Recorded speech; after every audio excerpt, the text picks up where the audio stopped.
Because there are Yeah. probably a few things that you've said that people would take offense to, be triggered by, in terms of your belief system, in terms of the expectations you hold people to. I imagine that some of my team may think that like you're running a crazy, like you're cracking the whip in a way that's completely unreasonable.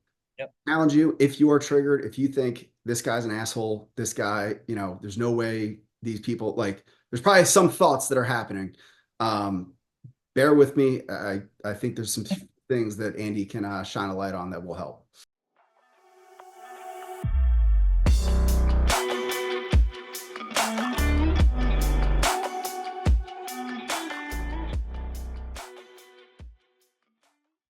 All right, welcome back. Little Jim Big Heart interview series with my man Andy McCloy. Andy's been a longtime colleague for 12 years or so, and really long time good personal friend. And I have him on the podcast not just because he's a friend, but one of the best coaches that I've ever personally met. The knowledge base just blows me away all the time. Runs an unbelievable business, without a doubt, is the most credentialed sports performance expert in the field. And he can touch on a little bit of that, but most people that train pro athletes and things like that have these Disney World facilities that Andy likes to call them. They get guys and they get contracts through agencies that they get them ready to train or they train them in the off season. Andy is probably the only guy that has nurtured and coached kids up from a young age to the pros at a level that I don't think has ever been done before, at least in the last couple decades. So, Andy McCloy, thanks for coming on. Dude, that was good. I need to we got to record that. I need that as my intro all the time. No, but thank you very much. I appreciate that. Thank you. Well, Andy, give us your 10-second background. And, I want to talk. The reason I wanted to bring you on was I think you have a hell of a culture at your gym with your team. And I want to talk about like what you do to build culture, what it means to work at BCI, and really kind of your lens on the industry as a whole, being a coach in the industry, whether it's an independent trainer or working at a company like this, what it takes to succeed and build a career doing this. Well, I'll try to keep it to 10 seconds, but that's hard for me on any topic. But I moved to Alabama at the young age of I think 22 years old and just decided to arrogantly start a gym because I had worked for a guy in the Washington D.C. area that had a similar upbringing to me and was very successful. When I got to Alabama, I just kind of chickened out, but eventually, through having to take a third shift job, realized there could be nothing more miserable than that. So I decided to jump out the window and go start a business. It started out as a fitness-based business because that's all I really knew. And that was around 2000. By 2005, I pivoted all the way into sport performance training. 2000 to 2005, we ran personal training out of kind of Globo gyms where I had exclusivity contracts at three different gyms, a Gold's Gym, two Riviera Fitnesses. And in 2005, I decided to pack it all up, sell my contracts, and basically run a business out of a high school for a couple years. That led to me being a part of some very successful programs. That school was a private school, saw the value of allowing me to train people out of their facilities almost as a recruiting tool, and ended up working with some incredible teams and people until about, I guess, 16 years ago. We opened up our current location 15 years ago, maybe. And we started a program for youth athletes from 7 years old all the way to the pro levels. And like you said, one of the things we're most proud of is we've had 13 kids come through all levels of those programs to go on to play professional sports. Most of them in the NFL, but there's two in the NBA.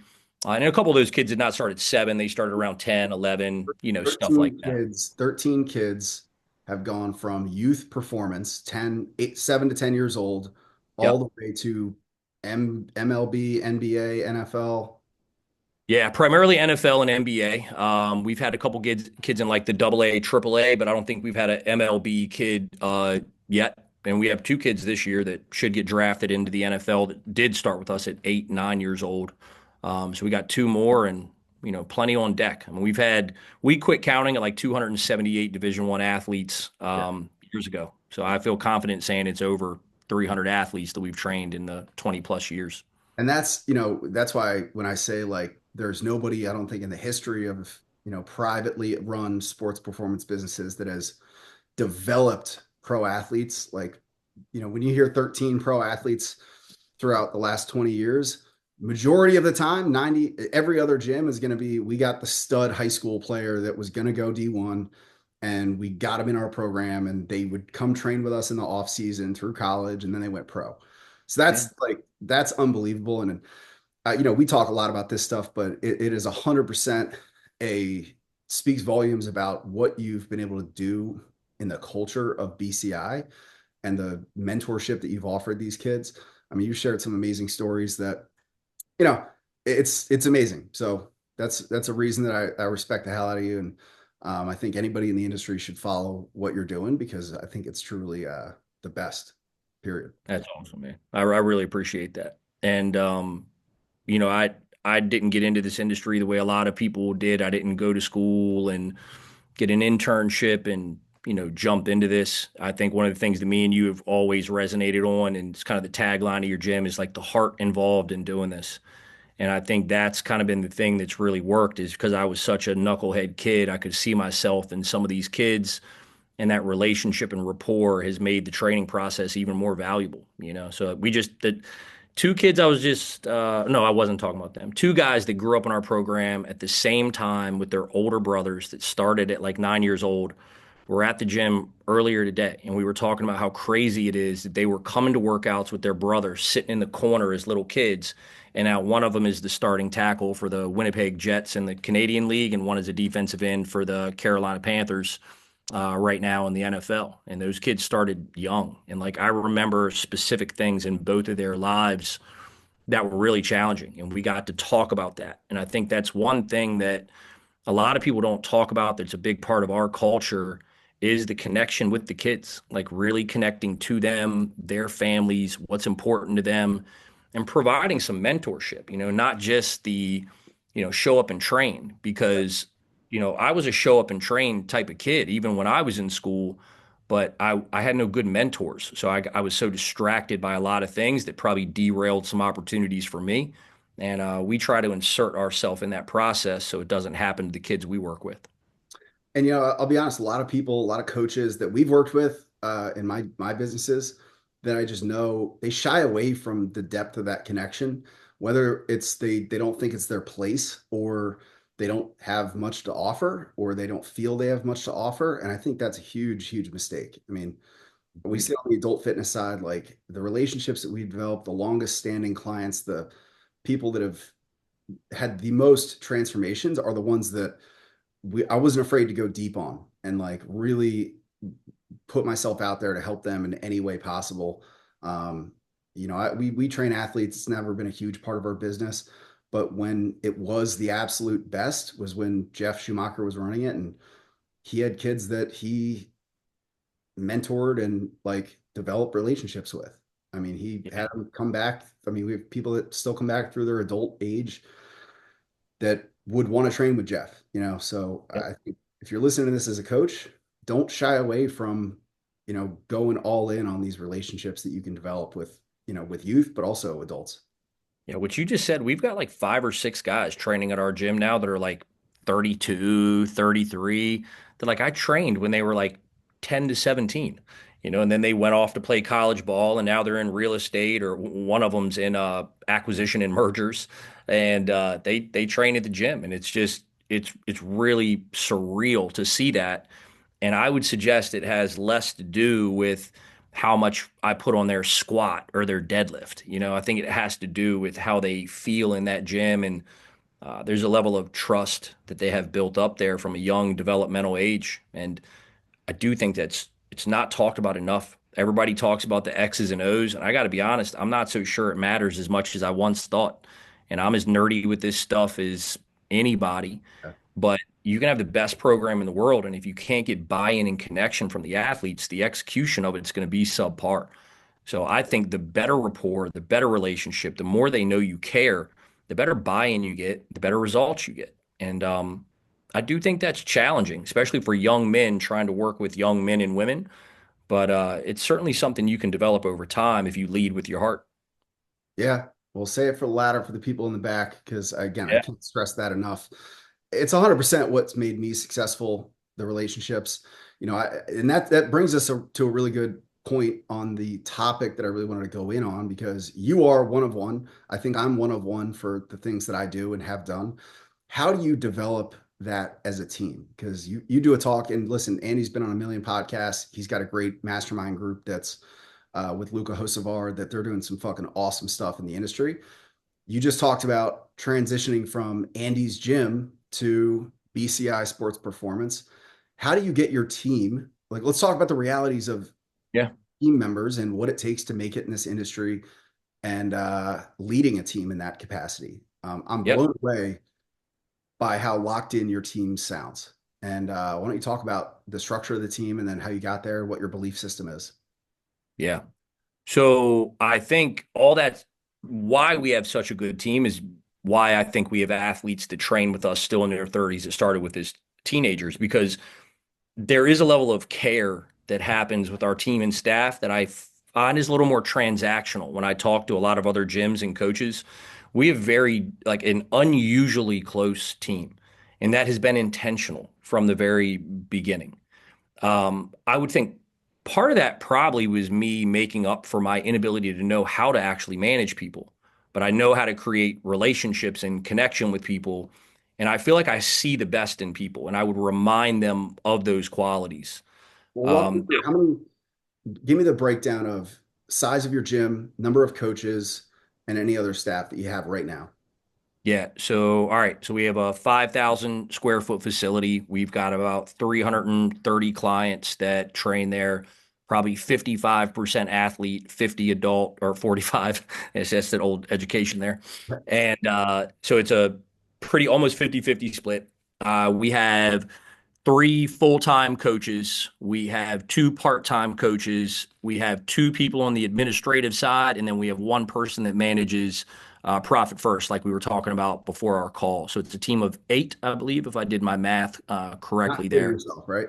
Not include because I don't really do anything anymore. I mean, I do sit in the sales seat a couple nights if they can't get somebody else to do it, but I'm about as operationally irrelevant as it can be. But everybody, my top three that are full time, they're also the leadership team, and they have shared roles and responsibilities outside of training. I have one guy that's more ops oriented, and I have one guy that is more of training director, where he oversees all of our training. And then I have another coach who is our adult fitness coordinator. She really has a passion for that side of our business, and we're really empowering her leadership in that area.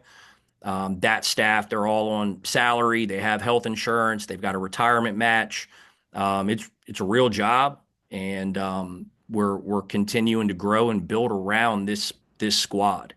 And I think when you find three, four, or one A player, or I think what Luca calls them 59ers, comes from that book, Danny Meyer's book, Setting the Table. I think there's a great breakdown on that, but when you find people like that, you need to hold on to them.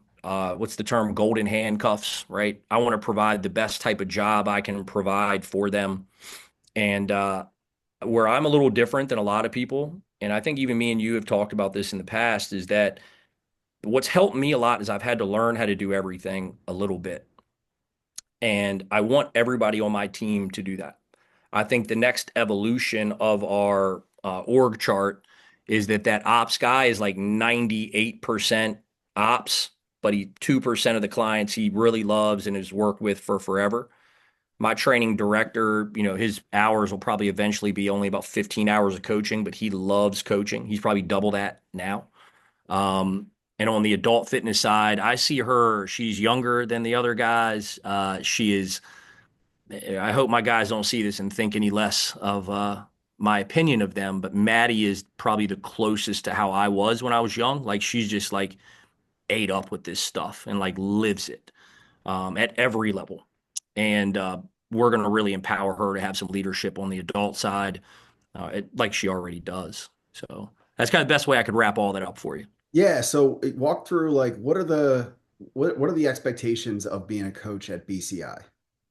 Yeah. I mean, I could give you it's about our values and Kaizen is one of our values and all in is one of ours and be a pro is one of ours and sweep the sheds. And we have these very specific meanings to these values. But there is this unspoken thing of like you have to really care about being the best in the market. And before I knew anything about marketing, I remember when me and you were in a mastermind together years ago. I mean, I'd read some marketing books, but my marketing plan was like, I will be a better coach than everyone in my market. And I will be so certain of that because of the work that I put in that even if I'm wrong, nobody will know it. And it'll work in my favor. Yeah. And we've really tried to push that into our staff. Like you're not getting hired if you're not willing to read. And I don't mean read Instagram. I mean read books. We have a high expectation on education at our gym. One thing me doing this so long is I have, a lot of connections. So instead of my voice being the only voice, I like to plug them into a lot of other people that have similar and shared values. But they know the mission at BCI is to be better than everybody in the market. And I understand that some of that is subjective, but we try to put objective means to it, by way of continuing education. You have to train. Like if you're a coach at BCI, again, this is unspoken. I can't, hire somebody and say, you must train every day. But once they get in, that's our culture. And if you don't train every day, it's going to get flushed out eventually. If you don't read, and it's not even by me anymore. It's now, those big three are essentially the gatekeepers, Yeah. and we're not going to let anybody in that doesn't really resonate with that. Yeah. So there's a few things I wanted to touch on. And I wanted to see if we can get granular because I struggle with this, bringing people on. And sometimes you just have warm body syndrome. You're like, shit, I just need a warm body on the floor. And I think if you're in that position, like I've been in that position in lots of my locations where we're like, fuck, we got to hire fast and we got to put Yep. somebody in, it can ruin your culture. I mean, it can really shift the expectations. Uh, you obviously got way ahead of that and you've built something.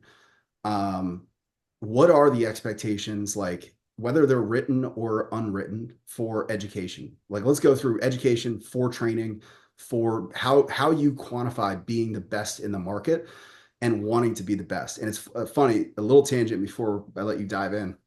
I just Yep. shared a video in our Slack channel because we're trying to instill the same thing. For me personally, sometimes it feels like I'm shouting at a wall because I think they're very close to me and they don't appreciate the message quite as much. Yep. Uh, or I'm far enough off the coaching floor that I think sometimes my team may get like, it sounds great, but you don't get how hard it is down here, kind of thing. So I've grown up in my best friend's dad was a cop in a town called Lowell, Massachusetts, and it was a really rough town, a lot of drugs, a lot of violence, a lot of gangs. And he at the precinct, they had a gym, and there was a giant banner in the gym that said, "Did you train today?" Because they did, and it was like a image of a prison yard with like a bunch of like yoked, gang members, and it was just this idea that like, are you doing everything that you can? That if shit goes down, you are going to end up on top. And I shared that message, being like, our people are actively comparing you as a coach to every other coach in the town. Are you doing everything that you can every single day to be the obvious choice, to be the best person that if they did a trial in your session versus the gym down the street, it is obvious that you are the best in town. So, how do you instill that message? Like, what is the education standard, starting with education, that you have for your team? So every quarter, a coach has to self-select an education rock. A lot of times it is role specific. Um, Now, it used to be all centered around training that has influenced our training system. So one of the things that I found is kind of unique at other gyms is people will all kind of train any way they want to train. Well, we have very specific beliefs about how we should train certain populations. So we funnel our coaches towards those resources to both educate themselves, but then we also ask them to train that way. For you to have real perspective on our training system, I want you to participate in it. Now, at some point in time, we can cut you loose and you have some fun and, do whatever you want to do.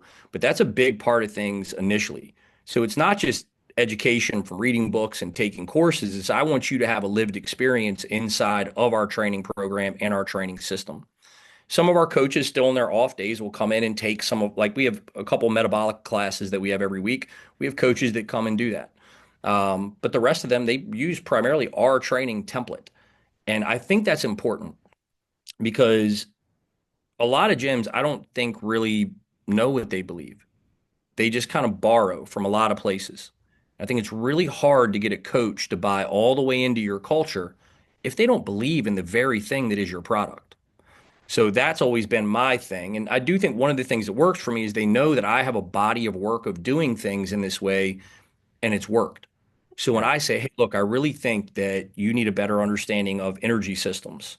I'm going to get you all Joel's stuff. I want you to spend the next 3 months doing that. I want you to put together a slide deck on it and I want you to present it to the team in a condensed way that's applicable to how we could use it here at BCI.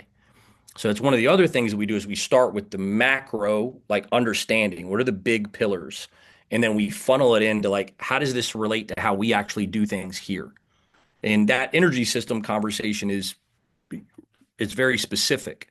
We can't use all of that stuff. We have to decide how much conditioning do we build into a program. So we have to make accommodations based on the other things that we think are priorities. And I love that saying. It's like when you know the rules, you know how to break the rules. But if you don't know them, you might end up choosing something that is not congruent with how we believe we should be training our coaches and clients or our clients. Yes, the Japanese concept of mastery is shuha-ri or shuha-ri is know the rules, break the rules, create the rules. Oh, that's good. You got to know the rules before you can break the rules, and too many people try to break the rules before they know the rules. Ain't that the truth? I probably butchered that pronunciation of the phrase, but Okay. um, so do you have a pre-selected, like if you get hired, you have to go through this education, or is it pure self-selection? Because we've done that in the past, and sometimes I would kick myself being like, man, like I just invested Jeff to get FST certified, and it was like towards the end of his real full-time coaching career, and then he did FST for a little while, and now it's gone. That knowledge is gone forever because he just doesn't do it anymore. So Yeah. how do you nurture kind of, or is it a free for all and you appreciate growth for growth's sake? No, I mean, it's laid out. It's talked about in every quarterly planning meeting, what they're selecting. I mean, that is decided upon in that meeting, and we talk about why. Yeah. It starts though with telling them what to do. Like for example, our internship program, you got to read How to Win Friends and Influence People because it's the greatest book ever written about how to deal with people. Then we have them read Crucial Conversations because I want to arm you with the skills to be able to have hard conversations with me and the team and your clients. And I just think it's one of the best books ever written on communication strategies. And then we have people read Advances in Functional Training by Boyle because I want them to be thinking about a systems based method of coaching and training. What we find a lot is like personal trainers want to do it their way. And then you ask them, where does their way come from? And usually it's from Instagram or from, and I'm not picking on this system at all, but like they're a West Side guy or, they're a CrossFit guy or whatever. And that's not what we do. So I want them to have some understanding. And Mike has influenced me tremendously. And while we don't, use what he does and believe what he believes in, totally, we're not in total agreement on things. I think reading that book gives them perspective on what we've created and why we've created it. Yeah. Brendan Breerick's book, Coaching Rules, is also another follow up that we give guys a lot of times when they get hired. So that one helps kind of solidify and help them understand even more standards and some of the other things that are important to us. And then from there, it is kind of self selection. I want to give you autonomy with guidance. So Maddie, I can use as an example. She came to me, I guess, a year and a half ago and was like, I really want to go deep on nutrition. I was like, great. So we just overloaded her with everything nutrition for over a year. It was probably 18 months. And we call them walk and talks is probably what you guys call one-on-ones or what some people call one-on-ones. But I was talking to Tate, my training director, and he made a point. And he was like, hey, man, like, I know Maddie's done great with nutrition, but I really think she should focus more of her stuff on training now. And I was like, I don't disagree with you. I think that's a good idea. So we went to Maddie and talked to her about it. And she was like, no, I'm thinking the same exact thing. She was like, that's exactly where I want to spend some time. So we had her, this is where I think I'm kind of reiterating what you just explained. We had her do a coach who I love. We had her do his mentorship. It wasn't really applicable to what we do. And it was so time consuming, it didn't get broken down for the team. It didn't become useful for everyone. So that was something to go, okay, I got to give a little bit more guidance. Now, Yeah. knowing your team is important. This girl has a very analytical mind. She's very black and white, like it's right, it's wrong, which works for you and can work against you. But knowing that, I said, hey, look, what I would love if you're open to the challenge is I'd love you to break down these two books. They're about communication and cueing. And what I'd like you to do is create some resources for the team, bring that to the training meeting so we can talk about how to even systemize our language better because we use a lot of the same language, like in exercise selection, right? We we will use the term rear foot elevated split squat or Bulgarian split squat. We're not going to use both interchangeably, even though they mean the same thing. But I want the same language of how to coach and cue people into better positions or out of bad positions as well. So it's a combination of leading them in the direction, but Right. then if the direction is not really beneficial to the organization as a whole, I'll try to shift it back in that way. Now, because I get it all the time. I don't like to read. I'm not good with reading books. I can't, I fall asleep when I read. Are you a stickler about books versus audiobooks? I can't I do very audio. much am. I very much am. And I know you're the same way with books. I'll listen to audiobooks, but I don't retain shit. I I mean, don't stuff. either. I don't know if cussing's okay on this podcast or not, but No, we um, cuss all the time, but okay, all right, well, good. like I don't think anybody fucking retains shit. A lot of Yeah, yeah, people I do better they with don't. audio. I don't think that's the truth. I and here's how I know. I'll tell you how I know. This is for all you guys listening too. You know how I know you don't read? If you don't write well. Because I don't know anyone who reads well and often who doesn't also write respectably. And I'm not talking about grammar. I'm talking about your ability to explain yourself, um, and articulate your thoughts. And that's a I mean, a lot of the gym owners I work with, we make them study every day. It has to be a minimum of 15 minutes every day you have to study. The guys 3 months later that are still not understanding certain things that I know they should understand, I'll ask them, have you been reading or listening to podcasts and audiobooks? I've been reading or I've been listening to podcasts and audiobooks. Okay. For the next 3 months, I want you to read these books on this topic. You're not allowed to listen to them. All of a sudden, they have a better understanding of it and they know how to like bring it to life inside their business. So while I probably blow through 2 or 3 audiobooks a month. So I'm not saying don't do it, but that doesn't replace my reading, and I don't think anything does. And for those of you young whippersnappers out there thinking that you're going to chat GPT your way through things, I would highly discourage that as well because you'll run into somebody like me and Devin that actually do like know this stuff at a deeper level, and that can create challenges. Well, I obviously have some books behind me now. This is Yeah. actually See? Dale Carnegie book, but uh, this is why nothing compares to books. Podcasts don't, events don't. This is a person's entire life's work.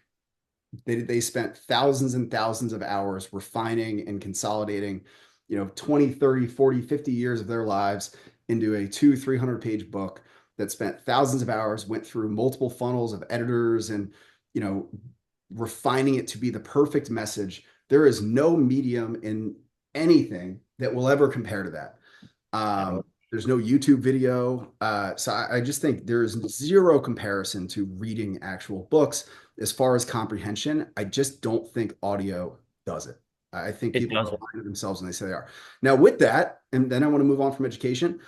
Uh, what is the expectation for speed of reading? Like I've given books out, and like a year later, it's like they're doing a page a day for 365 days a year.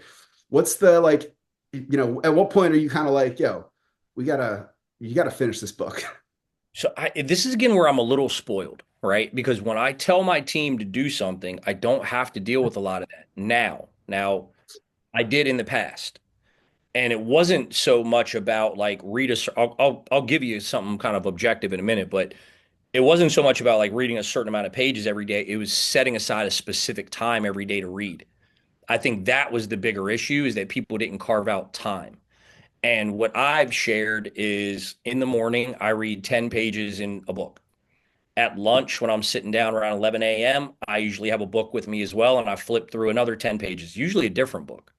And then at night, I've got a book that, like I think I told you, that book Endurance is what I'm reading now. So it's about business, but it's not about business, right? It's about a story of somebody overcoming adversity. So I read 10 pages 3 times a day over 30 days. They get you about 300 pages per book. The average book is less than 300 pages. So it usually gets me 3 books a month just using that strategy.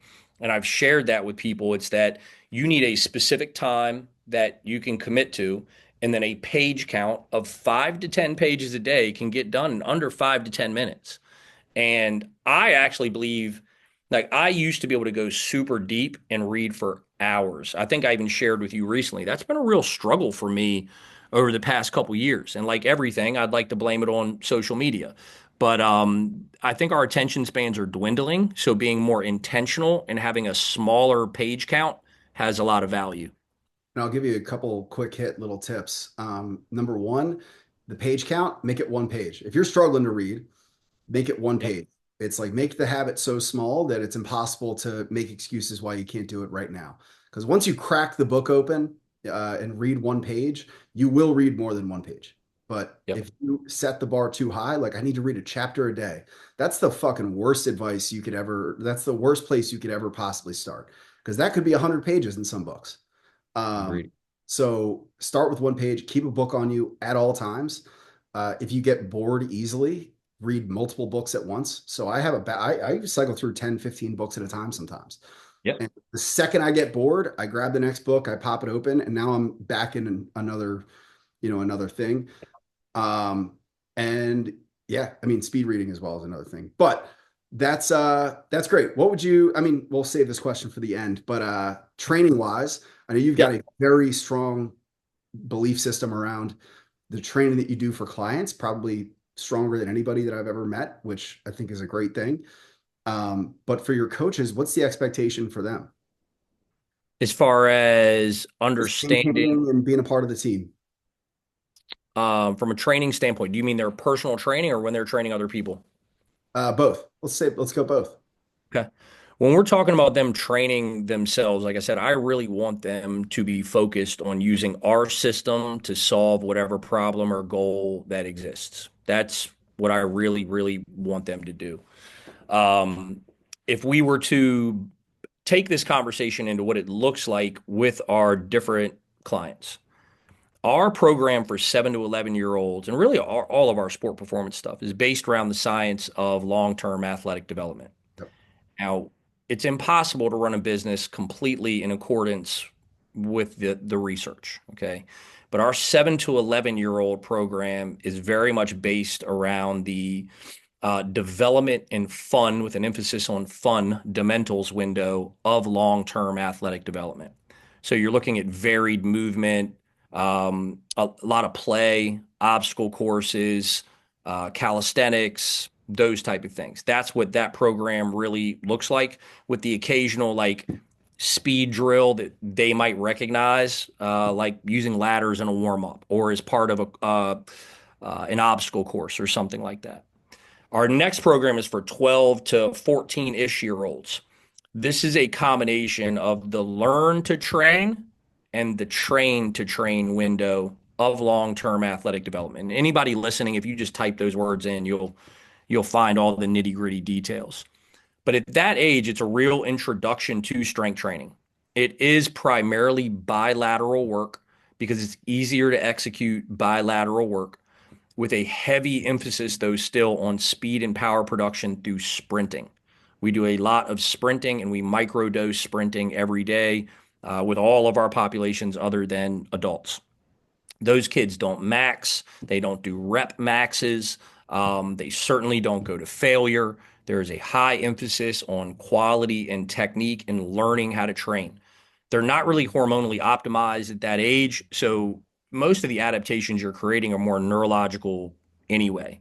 So we want to make sure that we're setting the table. So if they go to our next program, we don't got to coach them up as much. Right. And that's our elite program, which is for high school aged athletes. Every now and then we'll bump a 14-year-old up. We'll certainly bump one down too if we need to.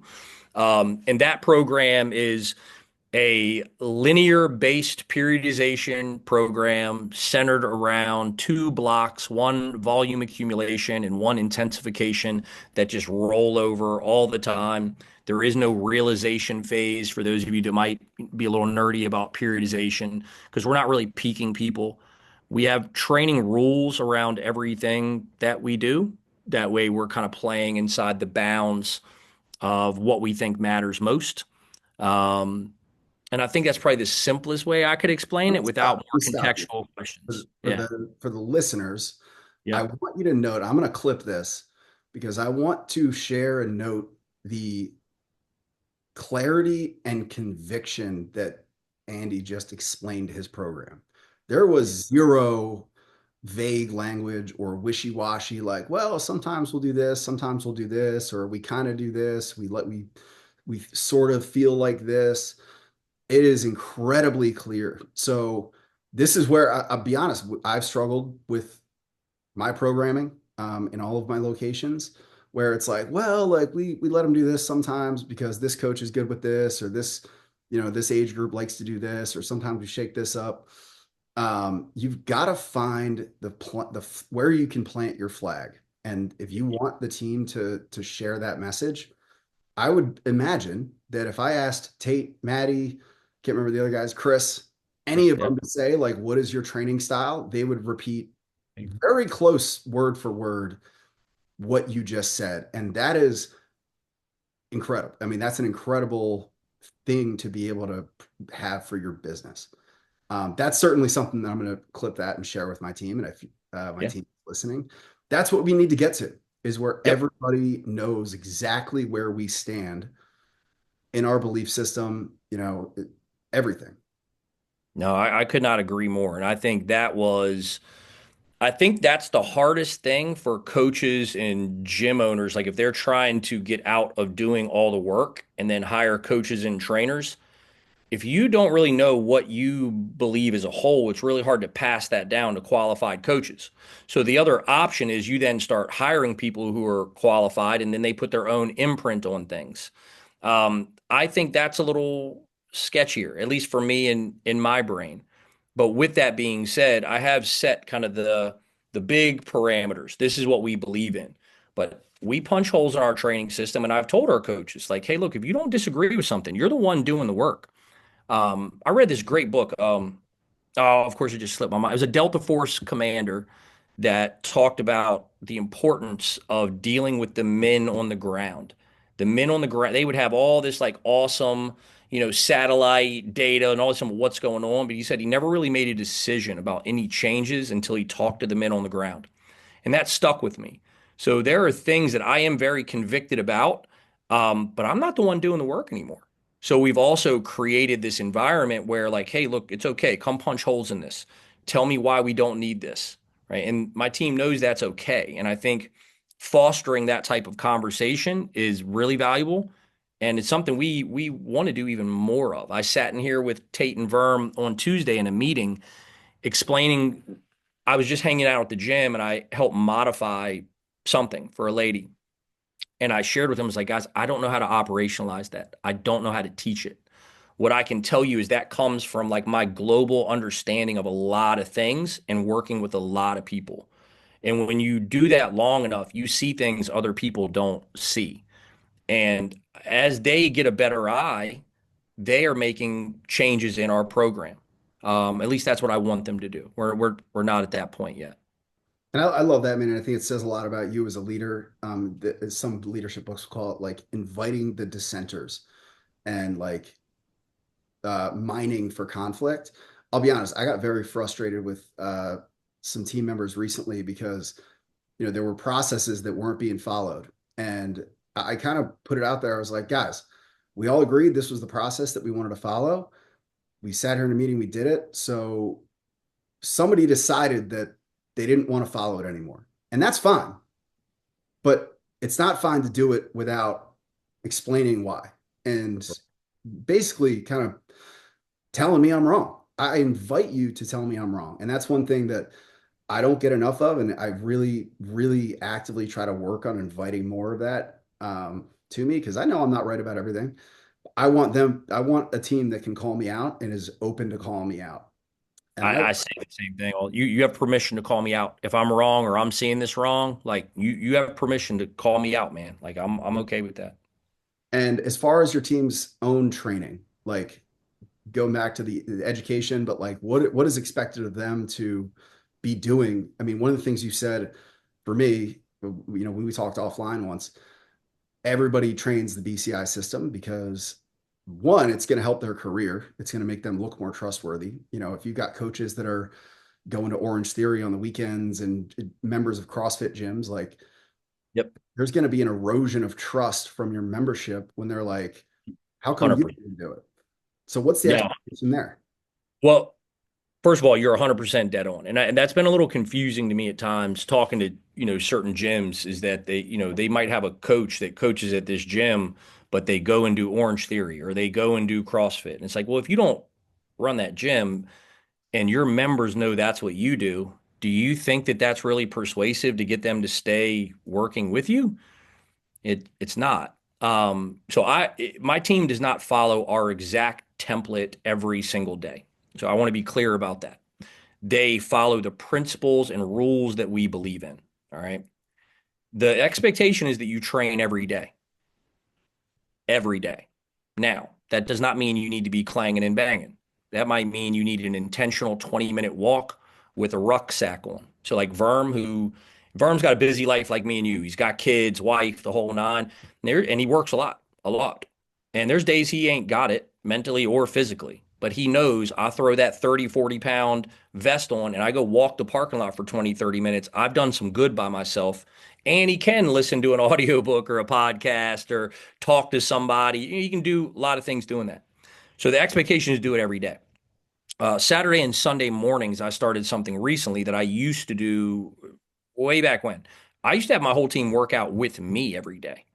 So at 2:30 p.m., I used to have everybody work out with me. That's what we did. You train, this is how we learn. Well, that got hard the more we grew and the bigger we got. But I was like, you know what? I want to do it. And I wanted to also like invite some of my friends just to kind of remember we used to go to the gym and have that like old school energy. We're all just hanging out, talking shit and having fun. I was like, I need that in my life right now.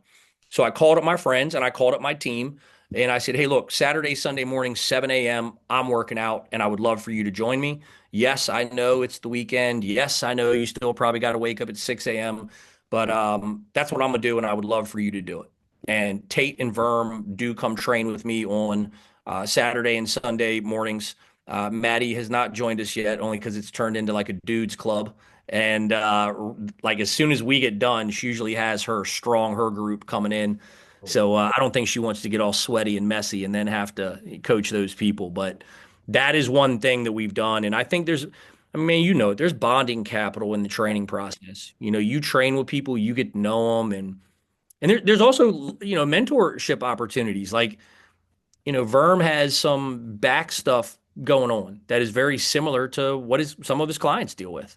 Well, the more we talk about how to address that in training, the better he can help his coaches or help his clients as a coach. Yeah. So I think that stuff has real value. And people joke, they will say you almost can't drive down this road, Old Madison Pike, without seeing somebody with a BCI t-shirt or hoodie walk in the parking lot. Like we stay walking this parking lot all day, every day. So, because there's a few more things I want to get to, and I know we got a time situation, but Yeah. so lifestyle. So there's a lot Mhm. of talk in the industry about burnout, a lot of work-life balance talk. My company, my goal is to become known as the best place to work. We really try to offer, growth, stability, work-life balance, great benefits. But at the end of the day, it's incredibly hard to have a career as a personal trainer if you are susceptible to burnout. What are your thoughts on burnout? I don't think it exists. Now, I know like psychologists and other people will say I'm full of it, and there's somebody listening to this that might have just hit stop on the whole podcast because this guy's an idiot. He doesn't know what he's talking about. But if you're still listening, hear me out. Well, let me It's a stop because there are yeah, probably a few things that you've said that people would take offense to, be triggered by, in terms of your belief system, in terms of the expectations you hold people to. I imagine that some of my team may think that like you're running a crazy, like you're cracking the whip in a way that's completely unreasonable. I yeah. challenge everybody because I have a few more questions and things I want to touch on towards the end.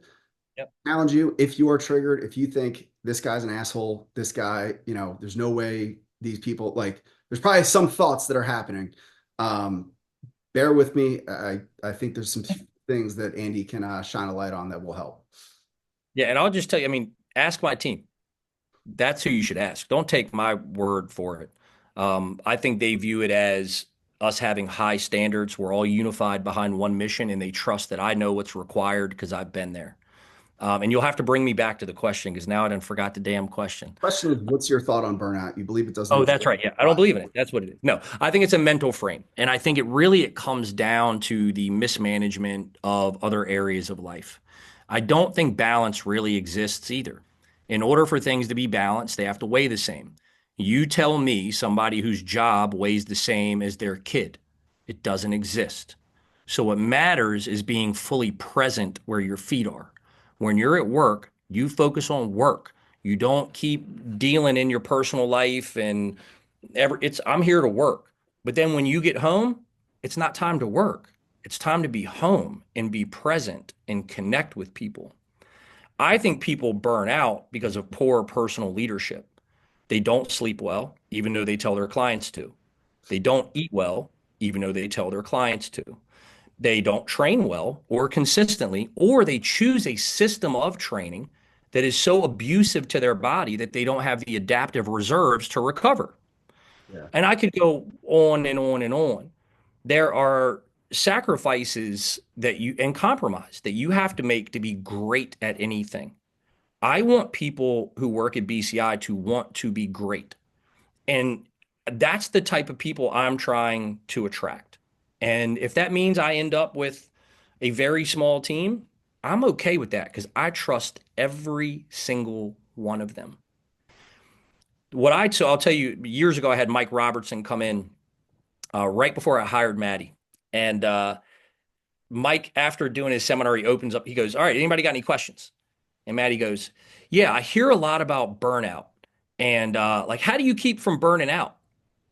And Mike gave a very political answer about like always, pushing your education forward and looking for advancement. And all of that was very true. And me and Maddie had a good conversation the next day because I was like, "Hey, is this something you're already worried about?" And she was like, "Yeah." I was like, "You ever heard why race cars don't look at the wall or race car drivers don't look at the wall?" And she said, "Why?" I said, "Well, because they're more likely to hit it. That's why." I said, "If you're coming into this job worrying about being burnt out, I would suggest that you're probably already there, or it's a self-fulfilling prophecy. What I am telling you is you will have to work long, hard hours, study a lot, and develop a lot of skills that you are unaware of that you need right now. What I would encourage you to do is look at that as a very positive challenge that is gasoline to the fire. That's not going to burn out. It adds more fuel to the fire. You aren't a candle, though. You can't work a certain amount of hours and somebody come and go, and then you're gone. It's not how it works. If your flame is strong right now, you have to understand there's a lot of things that affect that flame. It's all the things we just talked about. Are you sleeping well? Do you have good and healthy relationships in your life, or do you have people that are draining the shit out of you? Do you work out? Do you surround yourself with people who are more growth mindset oriented, forward focused type people, or people that are always talking about how much they don't like their job and how their boss sucks? And all of those things factor in. So I'm not saying that people can't burn out. They can. But I don't think it comes from working a 40-hour week at a job that requires you to work in the morning and work in the evening. And that's what I hear a lot of people talk. It's like split shifts are so bad for you. It's like, listen, do you know how many people work like third shift jobs that are actually okay with it? I Nurses, wasn't one of them. doctors, I military. worked a third shift job and I was not one of them. Yeah. But I know people that work third shift and have great life. Yeah, I think you just said military. I couldn't hear you because I was running my mouth, but that's another example. If you are passionate about the job, some of this just comes with the territory. And has running this business and coaching the way I have, has it affected me negatively? Yes, it certainly has. Does that outweigh the positives that it's created in my life? The resilience that it's developed, the personal belief that it's created in me and my own abilities? Absolutely not. It's been so much more positive for me to submit to this. And I know when I look out at the competition and other people, it's like, you're not going to outread me. You're not going to outtrain me. You're not going to outwork me. You're not going to outstudy me. You're not going to outcommunicate me. I'm going to do all of those things better than you because that's the standard I have for myself. And I want to be very clear, it does not mean I think I'm better than anyone. In fact, I've said what drives the vast majority of this is intense insecurity. Yeah. It's that I know I'm Share a the secret knucklehead on kid that. with no Yeah. college degree, and I don't ever want you to ask, where did you go to school? So I'm going to make sure I know so much that you don't ask. And I do, me and you've shared this, like we're both probably the perfect level of like traumatized to be successful Yeah. because we have a lot to like prove, right? And I don't think your job should be traumatizing. But if you are worried about that walking into a job, I would have you consider that this is not the industry for you and that maybe you should find something a little smoother and easier. The question is, would that actually be as fulfilling? Yeah. And I would Uh, say, no chance. and I This had is a, the best job in the world, man, by yeah, far. I agree. I think it really is the best job in the world. I think we do work that is the most impactful of more jobs than, medical professionals, therapists. I think the work that we have the ability to do is more impactful than most 99.9% of jobs on the market. I had a meeting recently where we had kind of we had a little rallying cry about like our goal, our vision is to be the gold standard. And we're operating below that for a lot of the reasons that we've talked about, on this podcast with pursuit of education, personal management of energy management and things like that, productivity and all these things. And that's what I want to get away from is people feeling like, and what I think you're saying, I should say, is I'm looking at the book now. Jonathan Haidt has a book, The Coddling of the American Mind. And Mhm. one thing I remember from that book was, you know, don't pave the road for the children, prepare them for the road, right? Yep. Prepare your child for the road, don't pave the way for them. If the work that they do will do more work on them than the work they do on it. Like the ability to work two split shifts will make you the type of person that is incredibly disciplined, that is on top of their health, what it takes to fulfill that type of schedule and fulfill that role makes you an incredibly inspiring person to be around that people want to work with. It forces a level of discipline, education, training knowledge, personal leadership that people will look to as exceptional. And I told my team, like, if you want a boring, if you want a normal job, that's not with our company. That's I right. would never want to lead a normal business where people clock in and clock out. If that's what you're looking for, it sounds like do not work for me or Andy. And I'm not saying that to be a hard ass. I'm just saying it's actual reality. And in this industry, we are in an industry that is early mornings, nights, and weekends. There is no denying it. There is zero shortcut. There's no workaround. There's no ideal schedule. There's no, if I coach more than 30 hours a week, my brain shuts off. The reality is you have to become the person that can live this lifestyle. Um, Man, I you nailed that really well. Um, and I want to say this. You becoming that person will be one of the best things that you've ever done for yourself, whether you stay in the fitness industry or not. 100%. But if you never submit to that, you won't really know what you're capable of. And I know there are a lot of people out here telling you that you can work a 20-hour a week and make $100 an hour and then have your online business on the side that gives you passive income. Show me people that are really doing it at scale. And the people that are special. They're exceptional and remarkable. So you can get paid in a lot of ways doing this, but you have to become remarkable. And I want to be clear, my team no longer has split shifts. Well, Some days they do, but it's not every day, early morning, late night. They've earned their way out of that. I know they are more than just coaches and trainers now. So we've figured out how to build around that. But I was very open with all of them and told them this is how it'll be initially. And over time, we will shift you That's into your a lot. optimal job. And if you, a lot of what I'm saying, like, and you know me well, but some people listening may not, I am an aggressive person. I look like an aggressive person. But all of what I'm talking about is wrapped in love and care Mhm. and support. One of the things I always say is like, why would anybody want to work for you? Like, do you think it's just about the money and the schedule? It's not. It's about what value do you bring into their life?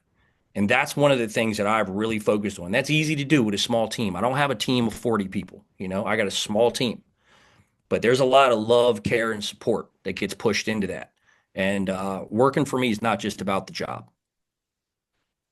What is the schedule that they followed, just for context, before removing the split shifts, and how long was that?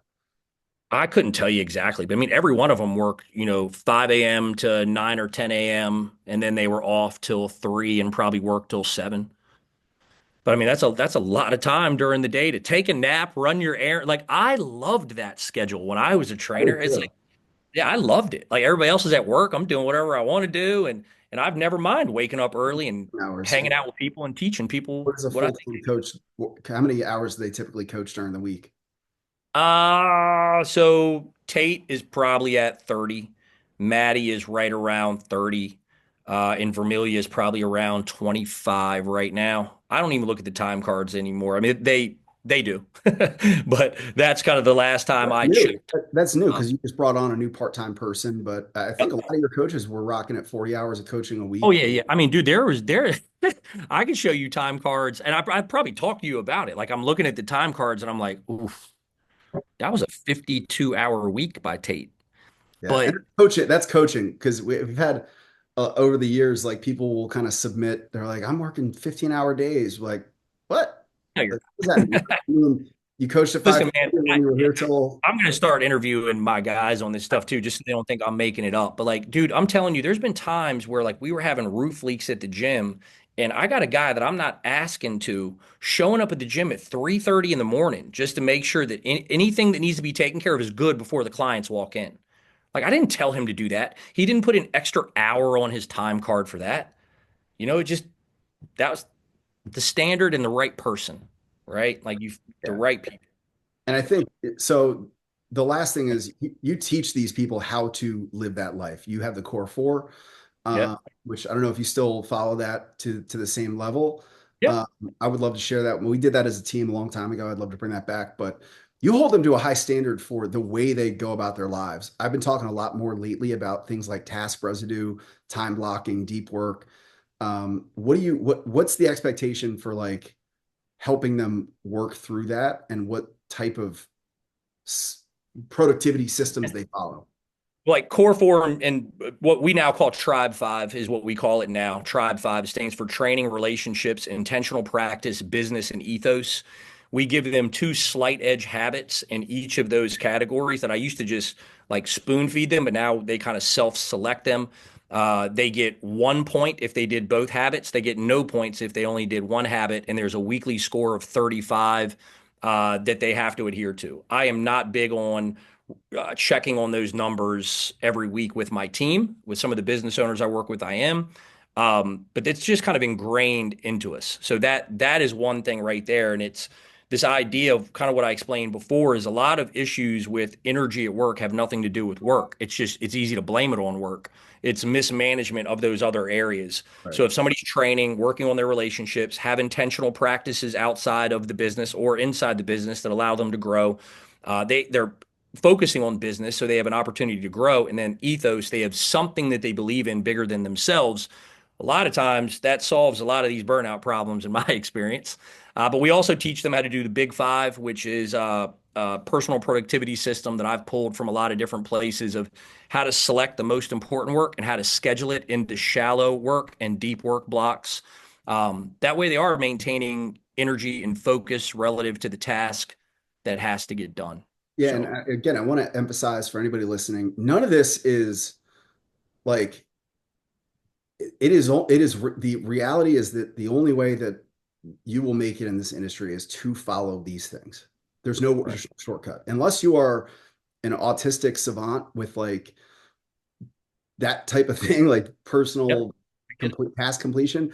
There is zero workaround that you need a personal productivity system and energy management system.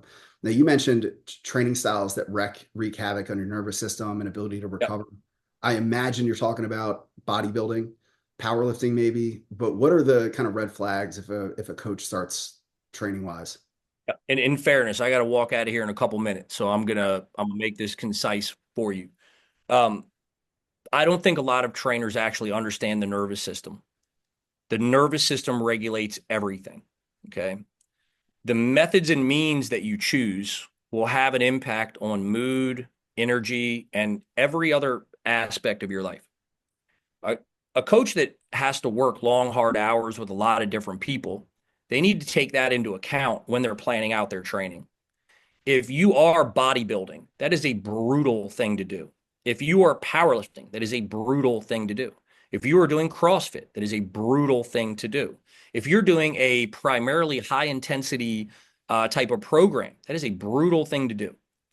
I'm not going to tell you don't do it. We've talked about some of the other cultural issues that it could create, but what you need to take into account is how important it is for you to sleep and eat like a champion. And if you're showing up to work and your energy is smashed or you've got low mood or you're kind of apathetic, you may need to take a look at your training. Your training may be what's burning you out, not your job. But it's really easy to like put the blame on that.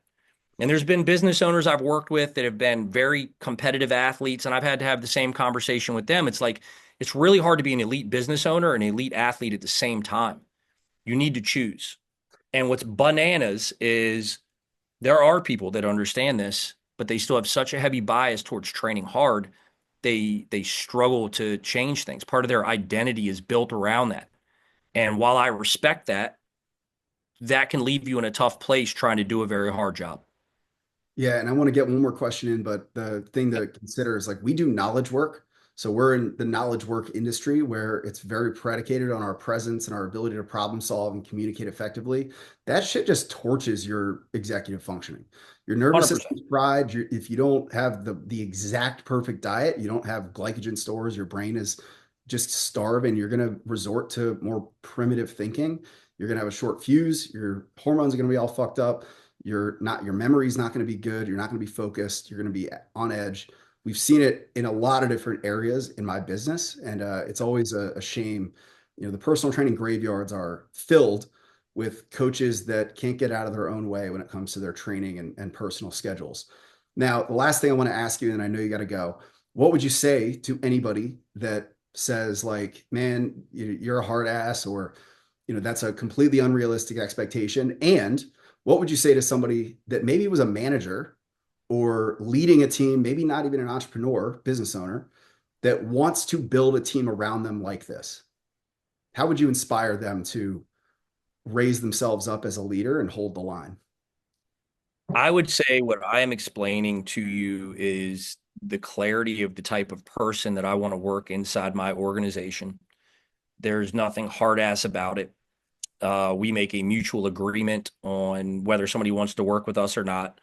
They are very clear of the standards, although we've had people come in and shortly be out because I think they realize that being a part of this team requires you to everybody be rowing in the same direction at the same speed. Um, so I would say also, like I said, you talk to my coaches. You can reach out to them, ask them. If you think I'm a hard ass because of what I've said, I think you are giving a meaning to these things that may not be true.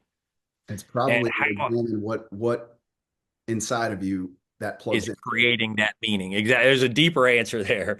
And if I was talking to a manager that needed to inspire people, I would first ask yourself, like, are you living it? Because I really think what helps me the most is that I don't ask my team to do things I don't do.